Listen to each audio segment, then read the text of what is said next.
Lehen erran dizut, 126 urte dituela ikurrinak, gaztea, simbolo gisa, baina nork asmatu zuen? Sabino Aranak, ez da?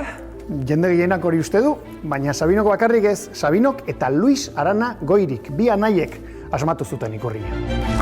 Sabino eta Luis Arana anaiak Euskal Abertzaletasun garaikidearen aitzindariak dira. Bilbon sortu ziren 19. mendearen erdialdean. Karlista foruzaleen ideiak txartzat jo eta harago eraman zituzten independentzia aldarrikatzeraino. Eusko Alderdi Jeltzalea sortu zuten 1985ean, eta haren zuzendaritzan aritu ziren hainbat urtez. Sabin Arana 1903an zendu zen, 38 urte bertzerik ez zitula. Luis Aranak aldiz, kargu politikoetan jarraitu zuen 1933 arte. Haien ideiak ordezkatuko zituen simboloa bilatu zuten bi anaiek. Ahalegin horri zor diogu gaur egun ikurrina erraten diogun bandera. Aranatarrek asmatu zuten ikurrina, bai. Baina badago gauza bat jende haunitzek ez dakiena. Ez zuten Euskal Herria ordezkatzeko sortu. Badakizu zer ordezkatzeko sortu zuten? Ba, ez dakit ordua, partidurako behar bada? Oraintxe ikusiko dugu.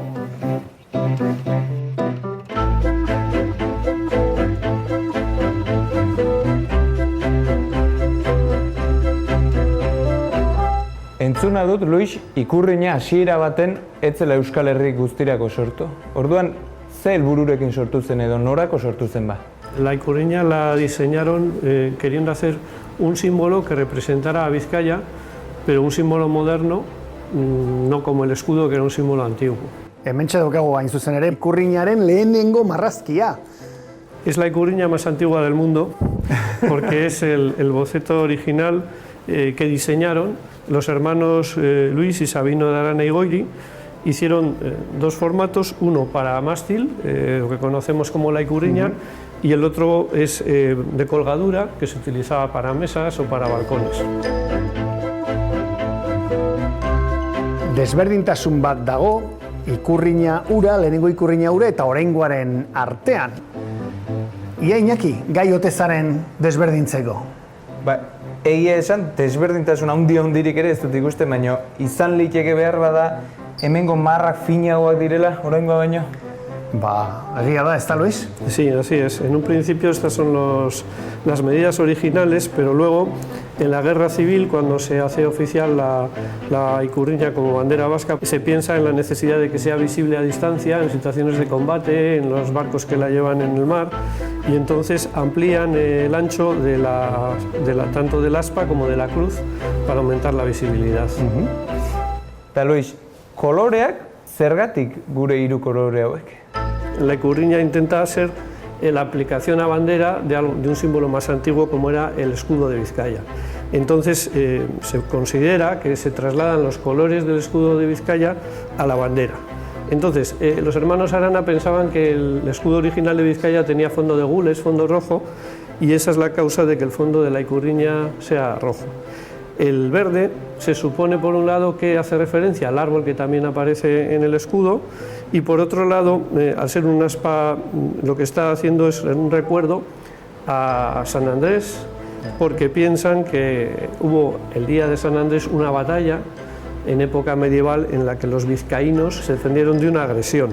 Entonces aquí simboliza por eso también la lucha por la independencia de los vizcaínos. Eta gurutze zuria?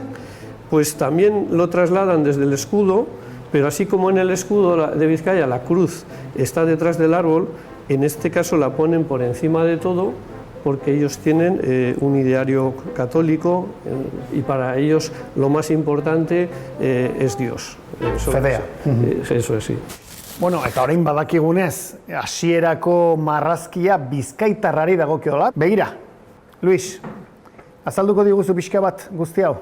Aquí tenemos en la parte superior la bandera de toda Euskadi, no solamente de un territorio, que llaman ellos de la Confederación Euskadiana, entendiendo que los territorios eran soberanos en cada ámbito, y luego una interpretación que hacían de cómo cada territorio podía estar en el conjunto de esa bandera de toda Euskadi. Ocurre que esto era relativamente complicado y complejo y al final acabaría prosperando y siendo más asumida lo que hoy en día conocemos como la ikurriña.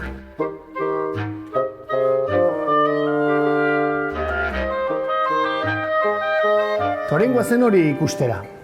Ia gaizaren Iñaki errateko, beraz, zein den hau?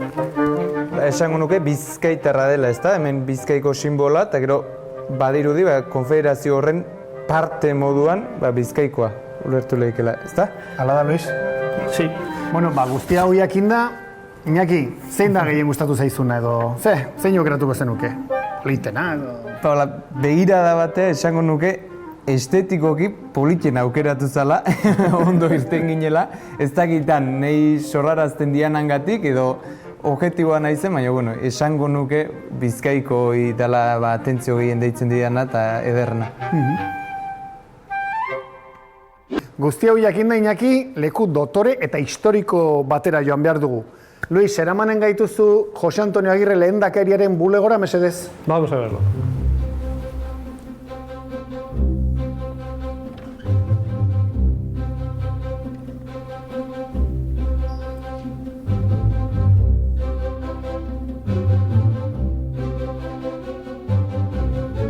Aquí tenéis el despacho que tuvo Aguirre en el exilio en la delegación del gobierno vasco en París. Noiz pasatu zen marrazki bozeto bat izatetik, ja bandera bat izatera? Se hizo bastante pronto porque se hizo el diseño para crear una bandera y utilizarla para la inauguración de la primera sede nacionalista vasca que hubo, que fue el Euskaldun Batzokia en Bilbao.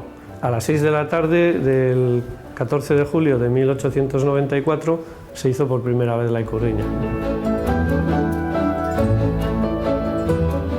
Eta ja urtebeten buruan erabili eta ez entxuratu zuten. La represión fue muy rápida y esta sociedad política fue clausurada en septiembre del año siguiente y entre las cosas que se llevaron al clausurarla, la primera fue la propia ikurriña. Noiz pasatzen ikurriña Bizkaiko ikurra izatetik denerako izatea?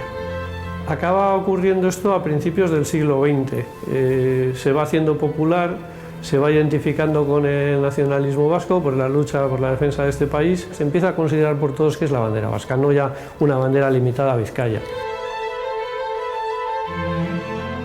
Baina erabaki bat dago ere Jose Antonio Agirreren gobernuaren aldetik, ezta? Claro, esto es un sentimiento, pero no es oficial por ninguna institución hasta que el gobierno vasco, cuando en la guerra se constituye, eligen tener una bandera y se hace oficial la bandera con el cambio que hemos comentado antes de hacer más anchas las aspas y la cruz.